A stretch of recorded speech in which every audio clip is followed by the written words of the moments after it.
राजपुरा गांव के छोर पर घने पेड़ों के बीच एक पुरानी वीरान हवेली खड़ी थी। लोग कहते थे कि रात में वहां से चीखें आती हैं और परछाइयां दिखती हैं। इसी गांव के पास एक छोटा सा कस्बा था जहां से रवि और उसकी बहन प्रिया अक्सर गुजरते थे।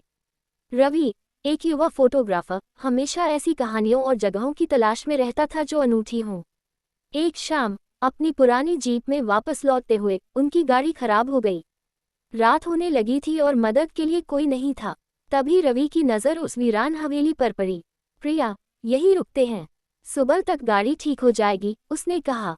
प्रिया सहम गई। रवि, ये जगह ठीक नहीं लगती। लेकिन रवि ने उसकी एक न सुनी और वे हवेली की ओर बढ़े। हवेली के बड़े भारी दरवाजे से अंदर जाते ही हवा में एक अजीब सी ठंडक घुल गई। धूल की मोटी परत, टूटे फर्नीचर और मकड़ी के जाले हर जगह थे। रवि ने अपनी टॉर्च जलाए और तस्वीरें लेने लगा। प्रिया एक कोने में सिमट कर खड़ी थी, उसकी आंखें हर परछाई को देख रही थीं। अचानक उन्हें ऊपर की मंजिल से किसी के चलने की आवाज आई। कौन है? रवि चिल्लाया, लेकिन कोई जवाब नहीं मिला। आवाज बंद हो गई। वे दोनों डरकर एक दूसरे को देखने लगे। तभी एक कमरे से धीमी, दर्द भरी सिसकी सुनाई दी। रवि हिम्मत करके उस कमरे की ओर बढ़ा, जबकि प्रिया उसके पीछे भी। कमरे के अंदर एक पुरानी संदूकची खुली पड़ी थी। अंदर कुछ पुराने खत और एक फीका पड़ा हुआ हार था। रवि ने खत उठाए। वे खत एक लड़की अनन्या के थे, जो लगभग 50 साल पहले इस हवेली में रहती थी। खतों में एक लड़के वीर के लिए उसका गहरा प्यार लिखा था।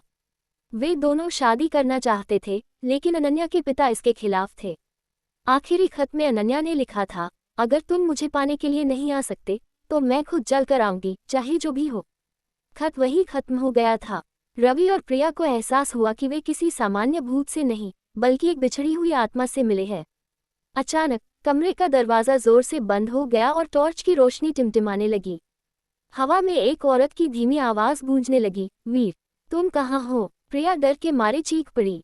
रवि ने संदूकची से हार उठाया और उसे हवा में लहराया। अनन्या, हम तुम्हें कोई नुकसान नहीं पहुंचाना चाहते। हम बस जानना चाहते हैं कि क्या हुआ। तभी कमरे के बीच में एक धुंधला सा साया दिखने लगा, जो धीरे धीरे एक युवती का आकार ले रहा था। उसकी आंखें उदासी और प्यार से भरी थीं। उस साये ने खतों की ओर इशारा किया, फिर बाहर की ओर। रवि को समझ आया कि अनन्या अपने प्यार की तलाश में भटक रही है। अगले दिन गांव वालों की मदद से रवि और प्रिया ने उस हवेली के पास एक पुराना मंदिर ढूंढा, जहां अनन्या और वीर छुपकर मिलते थे। उन्होंने वहां एक प्रार्थना सभा की और अनन्या की आत्मा को शांति के लिए प्रार्थना की।